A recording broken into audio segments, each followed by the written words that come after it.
voyants rouges signalent un élément non dangereux, réponse A. Une anomalie de fonctionnement, réponse B. En circulant, le voyant numéro 3 s'est allumé. Il m'alerte de la température élevée du liquide de refroidissement, réponse C. D'une baisse du niveau de l'huile de moteur, réponse D. Qu'indiquent les voyants rouges? Ils signalent une anomalie de fonctionnement. Si en circulant l'un d'eux s'allume, je m'arrête dès que possible en sécurité. Les éléments non dangereux sont signalés par des voyants orange. Le voyant numéro 3 signale une surchauffe du liquide de refroidissement. Bonne réponse, B et C. Je désactive l'airbag passager lorsque j'installe mon bébé dos à la route à l'avant. Oui, réponse A. Non, réponse B. Quelles sont les précautions à prendre lors de l'installation d'un bébé à l'avant? Je l'installe dans un siège adapté, dos à la route, que je fixe au siège avant avec la ceinture. Je vérifie que la sangle du siège auto soit ajustée au bébé. Enfin, je désactive l'airbag passager. Si l'airbag n'est pas désactivé, le bébé sera projeté violemment sur le siège avant lors du déploiement de l'airbag. Bonne réponse, A. Modifier le système de silencieux du pot d'échappement est sanctionné d'une amende. Oui, réponse A. Non, réponse B. Le silencieux du pot d'échappement, qu'est-ce que c'est? L'échappement des gaz est très bruyant. Le silencieux réduit l'émission de bruit, ce qui permet de réduire la pollution sonore, principale pollution en ville. Modifier ce système augmente la pollution sonore. C'est pour cette raison que cette infraction est sanctionnée d'une amende. Bonne réponse, A. Le PTAC indique le poids du véhicule, du chargement et des passagers. Oui, réponse A. Non, réponse B. Le chargement a une incidence sur ma conduite, réponse C. Sur la sécurité des autres usagers, réponse D. Que veut dire PTAC? Poids total autorisé en charge. C'est le poids du véhicule et de son chargement, passagers inclus. Si je dépasse la limite indiquée sur le certificat d'immatriculation, j'encours une amende et je risque d'être victime d'un accident. Bonne réponse, A, C et D. Le véhicule est en action. Je dépasse. Oui, réponse A. Non, réponse B. La circulation devant ce véhicule est sécurisée. Oui, réponse C. Non, réponse D. Quel est le rôle des véhicules de déneigement? Ils sécurisent la circulation lorsque la chaussée est impraticable. Je reste derrière ce véhicule en respectant la distance de sécurité. Bonne réponse, B et D. Avec un permis probatoire, le capital initial est de 6 points, réponse A, 9 points, réponse B. Un point perdu après une infraction est récupéré dans un délai de 1 an, réponse C, 6 mois, réponse D. Qu'est-ce qu'un permis probatoire? C'est un permis qui ne comporte pas encore 12 points. Quelle que soit la formation faite, le permis a un capital initial de 6 points. Un point perdu est récupéré dans un délai de 6 mois. Bonne réponse, A et D. Le véhicule est totalement gelé. Pour améliorer la visibilité à l'avant, j'enclenche le désembuage. Réponse A. Je gratte. Réponse B. À l'arrière, j'enclenche le dégivrage. Oui, réponse C. Non, réponse D. Quels sont les risques? La visibilité est fortement réduite. Impossible de conduire sans me mettre en danger. J'enclenche le désembuage avant et le dégivrage arrière. En attendant, je gratte le pare-brise avant et les vitres latérales. Bonne réponse, A, B et C. Je dépasse en restant dans ma voie. Réponse A. Je m'arrête immédiatement. Réponse B. J'allume le clignotant droit. Réponse C. Quelle est la règle de circulation? Le feu est vert. Les véhicules devant moi commencent à s'engager. Les usagers à gauche sont arrêtés.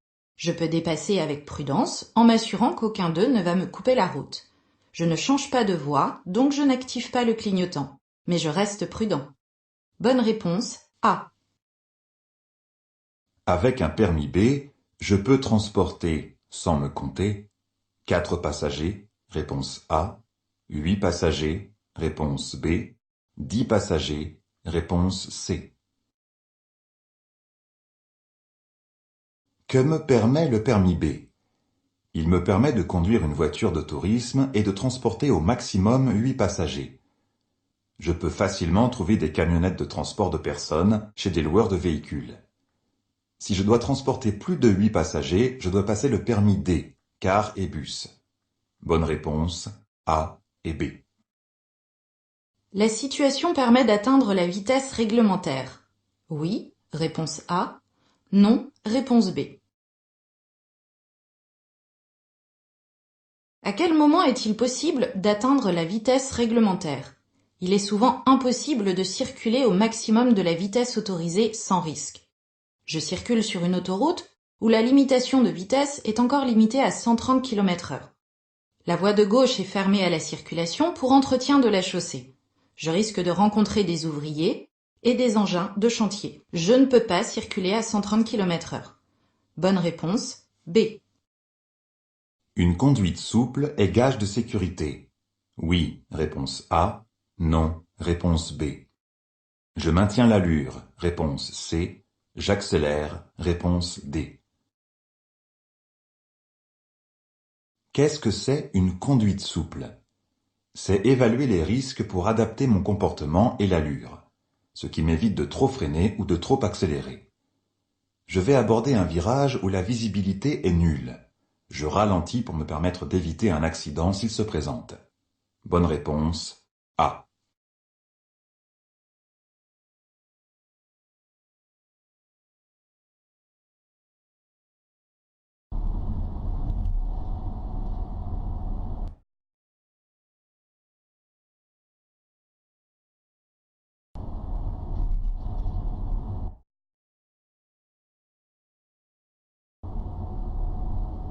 La vitesse maximale autorisée pour ce véhicule poids lourd est de 90 km/h, réponse A.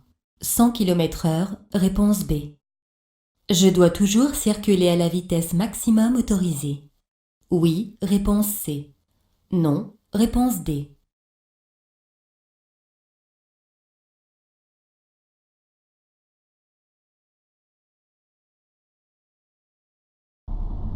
Vous circulez en dehors d'une agglomération, sur une route ou une autoroute à 2 chaussées, séparées par un terre-plein central. La vitesse maximale autorisée pour ce véhicule poids lourd est de 90 km/h. Si vous circulez sur une autoroute, la vitesse maximale autorisée est de 130 km/h par beau temps. Si vous circulez sur une route à 2 chaussées séparées par un terre-plein central, la vitesse maximale autorisée est de 110 km/h. De manière générale, bien conduire, c'est ajuster sa vitesse pour tenir compte des circonstances, comme par exemple la configuration de la route, l'état de la chaussée ou la présence d'autres usagers. Le conducteur ne doit donc pas toujours circuler à la vitesse maximum autorisée. Bonne réponse A et C. Je contourne l'obstacle en passant à droite, réponse A, à gauche, réponse B. Respecter l'indication de ce panneau peut me permettre d'éviter un choc frontal. Oui, réponse C. Non, réponse D. Pourquoi ce panneau est-il mis en place? Pour être dans le bon sens de circulation. Si je ne respecte pas l'indication, je risque d'avoir un choc frontal avec un autre usager. Bonne réponse, A et C. Certaines clés électroniques permettent à distance de déverrouiller la portière, réponse A, de localiser la voiture stationnée, réponse B, d'éclairer la zone d'approche du véhicule, réponse C, d'activer la climatisation à distance, réponse D. Que puis-je faire avec les clés de ma voiture? Certaines clés électroniques permettent de déverrouiller les portières à distance, localiser la voiture stationnée en activant les feux de détresse, éclairer la zone d'approche du véhicule, ouvrir le coffre, etc. Bonne réponse A, B et C. Le véhicule gris en face s'est arrêté et le piéton souhaite traverser. Je m'arrête, réponse A. Je klaxonne, réponse B. Je ralentis, réponse C. Que dois-je faire? Le moindre choc avec un véhicule peut être mortel pour un piéton. C'est pour cela que je dois céder le passage à un piéton qui manifeste clairement son intention de traverser. Le véhicule qui me suit ne me gêne pas pour m'arrêter en sécurité. Je m'arrête. Bonne réponse A. La signalisation indique la fin d'une bande cyclable, réponse A, d'une piste cyclable, réponse B. Je risque de rencontrer des cyclistes plus loin. Oui, réponse C. Non, réponse D. Quelle est la signalisation en place? Le panneau à droite signale la fin d'une bande ou d'une piste cyclable. Il n'y a pas de terre-plein, c'est une bande cyclable. Je risque donc de rencontrer des cyclistes un peu plus loin sur la chaussée. Bonne réponse A et C. La conduite, pendant le délai probatoire, avec un taux de 0,10 mg d'alcool par litre d'air expiré, entraîne un retrait de 3 points, réponse A, de 4 points, réponse B, de 6 points, réponse C. Quels sont les risques avec l'alcool? Le temps de réaction est augmenté, mon attention est diminuée, je suis plus sensible à l'éblouissement, mon champ visuel est réduit, etc. Conduire avec un taux supérieur au taux autorisé est sanctionné d'un retrait de 6 points du permis, en plus des sanctions complémentaires, amende, immobilisation du véhicule, etc. Bonne réponse C. Le danger est plus important dans la situation 1, réponse A, dans la situation 2, réponse B. Je ralentis dans les deux situations. Oui, réponse C. Non, réponse D.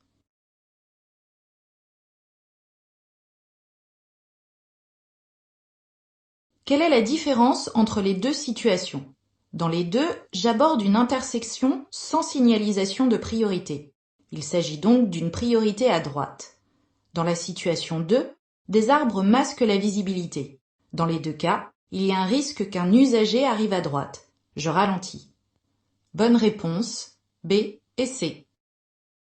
Les chances de survie d'un piéton percuté sont d'environ à 50 km/h, 20%, réponse A, 50%, réponse B, à 30 km/h, 90%, réponse C, 100%, réponse D.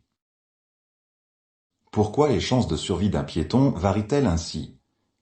Plus la vitesse est importante au moment du choc, plus les conséquences sont importantes, voire dramatiques. Lors d'un choc avec un véhicule, les chances de survie d'un piéton sont de 20% à 50 km/h et de 90% à 30 km/h. Bonne réponse A et C. Je ralentis et je serre à droite. Réponse A. Ou je serre à droite et je ralentis. Réponse B. Quels sont les risques? La visibilité vers l'avant est nulle et le croisement sera difficile. Les risques de collision sont importants. Si je serre trop à droite, je risque de glisser dans le fossé. Je ralentis et je serre à droite pour éviter une collision et pour avoir une trajectoire adaptée.